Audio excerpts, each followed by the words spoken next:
Hey everyone, so I'm gonna do some recap on the loft example, two loft examples.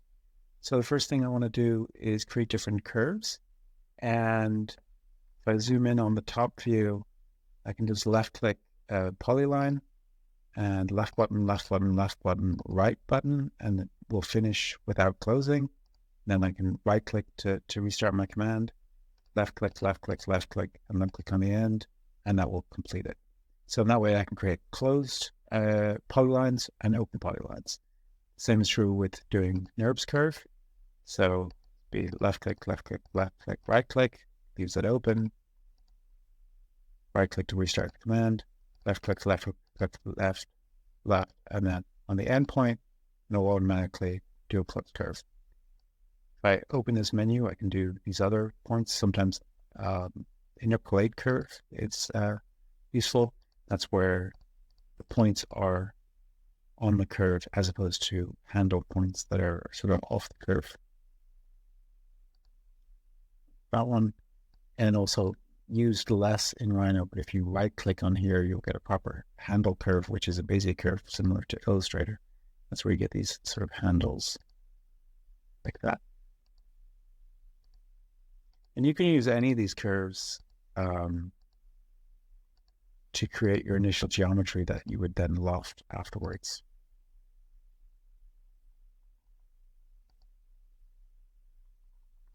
Well, all right, so if I delete that, then first thing I'm going to do to create the sort of lofted bench is to make a rectangle just to get my scale right.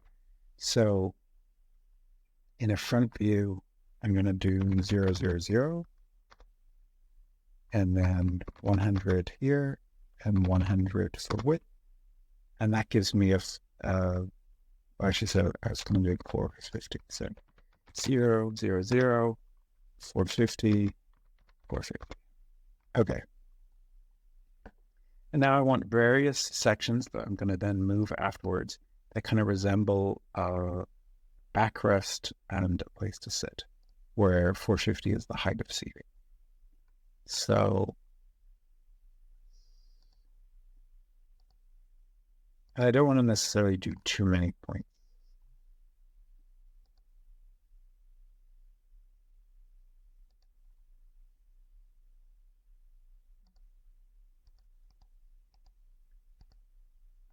I'm using the same start point and end point each time, which is going to be the bottom. I guess you don't need to do that. Keep it.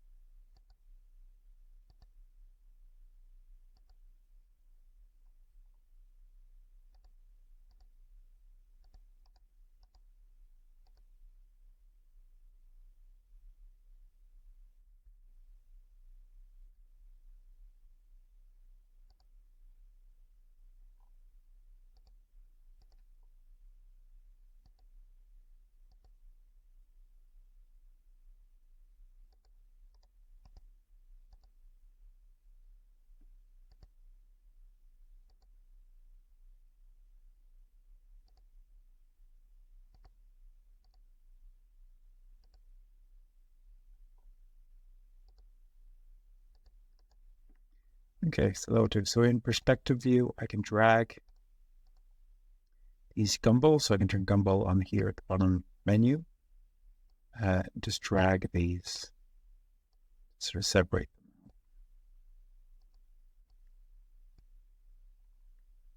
them. Actually,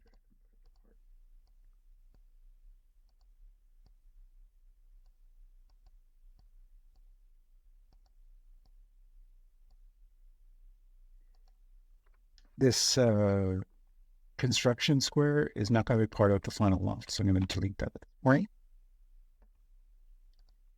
And if I go into top view, I can see this blue part of the gumball, which can be used to rotate. So I can just rotate them, left clicking and holding, send this different directions.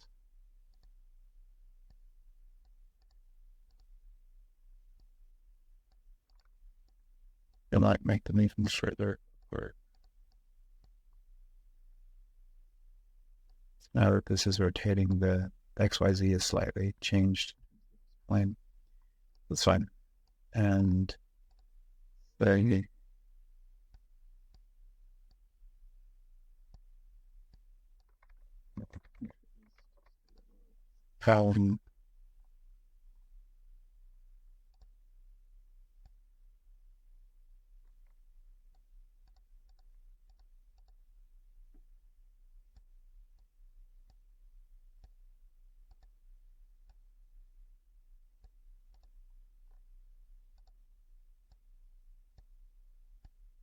okay, there's more kind of a snake-like movement.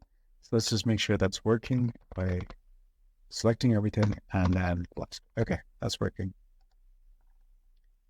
And if your view looks like it's like this on wireframe, that's because wireframe will not show surfaces, it will just show curves and sort of be like an X-ray view otherwise, which X-ray view is sort of shows me the surfaces, but also shows me the wires, the edges that are through. So normally ghosted is probably the best one, which gives this sort of transparency through a surface. See there. Okay, that's nice. And I'm going to delete this and make it one more time, but I'm going to take all these curves and I'm going to mirror one, say, up here. And F8 would be to put ortho on. And now I can mirror them a second time. Deleting, I'm going to press delete on the first one and then move these into position so that it just kind of continues on the same sort of snake movement. Okay, so now I can loft, select everything and loft. And that worked. Okay. And we can contour the shape as well. Actually, there's some sort of, I would need to, if I wanted to make this perfect, adjust this curve. I think it's, well, it's very tight there, so the surface is kind of a little messed up. Still on its rails, but it's a little messed up. Fine for that. So I can take the shape and I can contour it. And in this case, rather than contour it in the vertical direction, I'm going to contour it sort of along the length of it. So as long as ortho is on, I will get this perfectly straight line. So I'm just basically setting a direction. So this is the start point of the direction, and this is the end point. And then it's going to ask me for the distance between the contours. If I wanted, let's say this is millimeters, right? But if I wanted to know that I was going to use 18 mil plywood, which is the equivalent of 3/4 inch plywood, and then I wanted a twice that as the gap between each of the contours. So I can type 36 millimeter. It's going to contour this every 36 millimeter. And then all of these curves, these are all open because they were contoured on an open surface. So without deselecting them, I'm going to close curve on all of them. And does that pass things up? Yeah, we can't do that.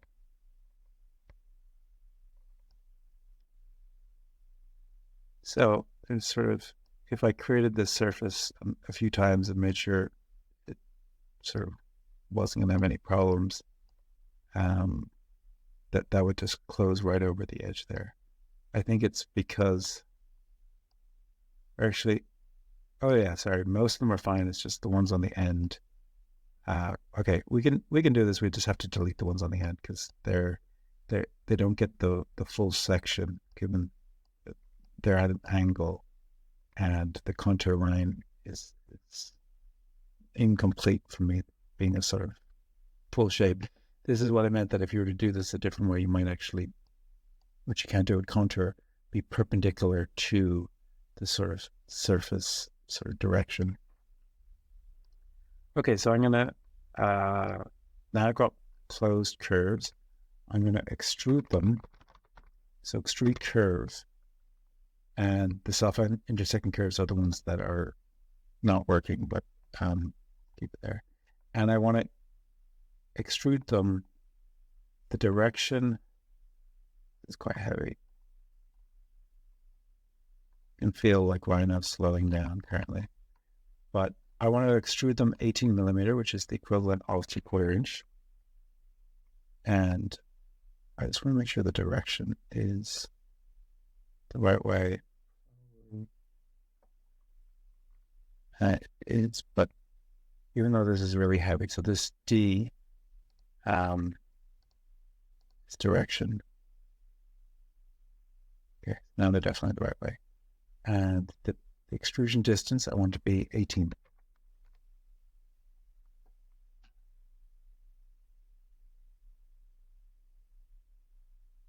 Okay.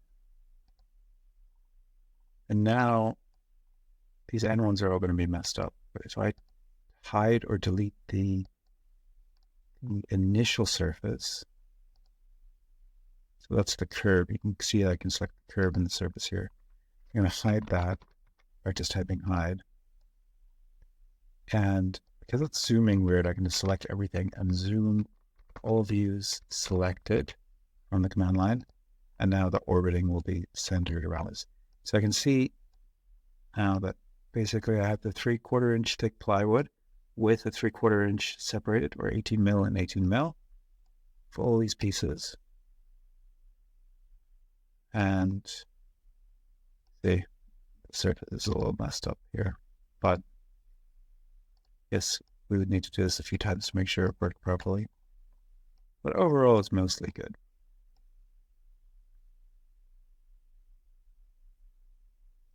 And then you could take these curves, put them on sheets of plywood, CNC them on the Shopbot, and actually make this out in the yard or somewhere in Unity. All right.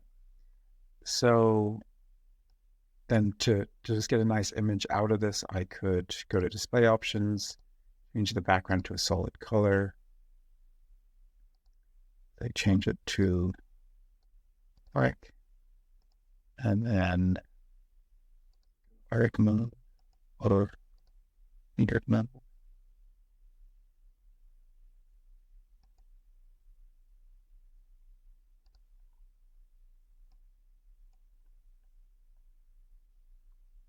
Let's change rendered mode to a solid color and make that black. This is not like a full render or anything. But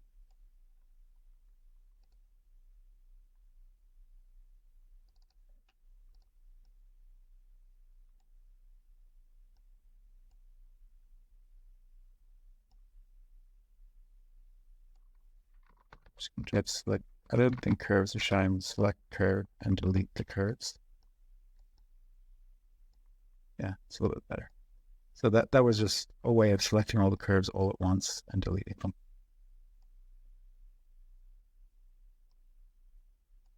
And then I can right click, export that as a view, and that would be my view to save.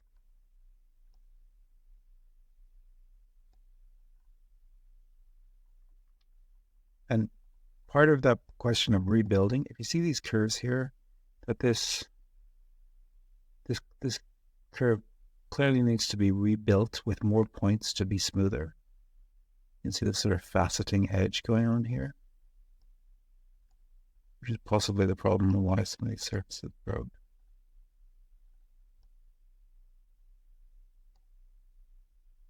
But yeah. Okay, so I'm going to delete that example now. And it's really the same thing to do it vertically. And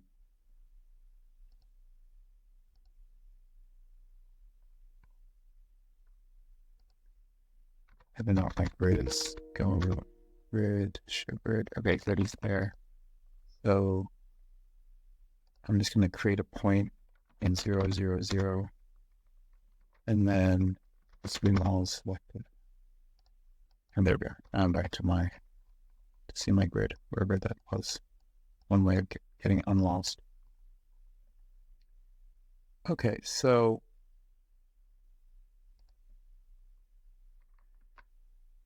maybe this time I'll make where this time I'm going to ignore units and just do 50 by 50. And let's do, so ortho is on, that's why I had the straight line there. So F8 just to turn it off. And doing a squiggly shape. Yeah, config this. So to go vertical, I can create a point, make sure point is on here, control select, control left click over the point, and then just raise it up. And do another one as well. Okay, and using the gumball, I can just rotate this a little bit. And rotate this even more. And now try select all of them and loft. Okay, that's what we get.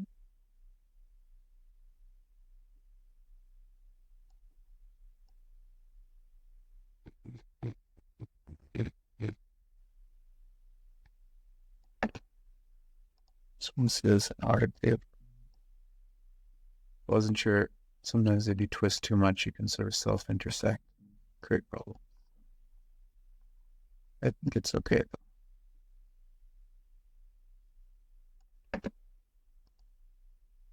Okay, so now we can select the surface, add contour. So this needs a base point and a direction. So base point on the ground, control click on that and go upward, and that is our direction. Then says the distance between the contours. In this case, I'm going to choose 4. And there's my curves without, on selecting them, I'm going to extrude the curve. So some of them are self-intersecting. That's when our surface are twisted too much or has some problems. And let's go up 0.5.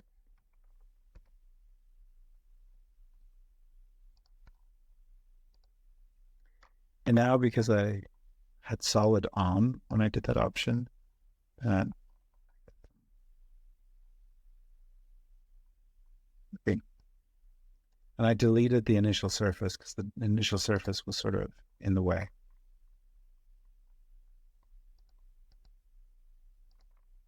I can also delete this square, the square because it was also selected, was extruded as well. And then you do the same process to save that out in an image. So that's what we covered today. Lofting and contouring.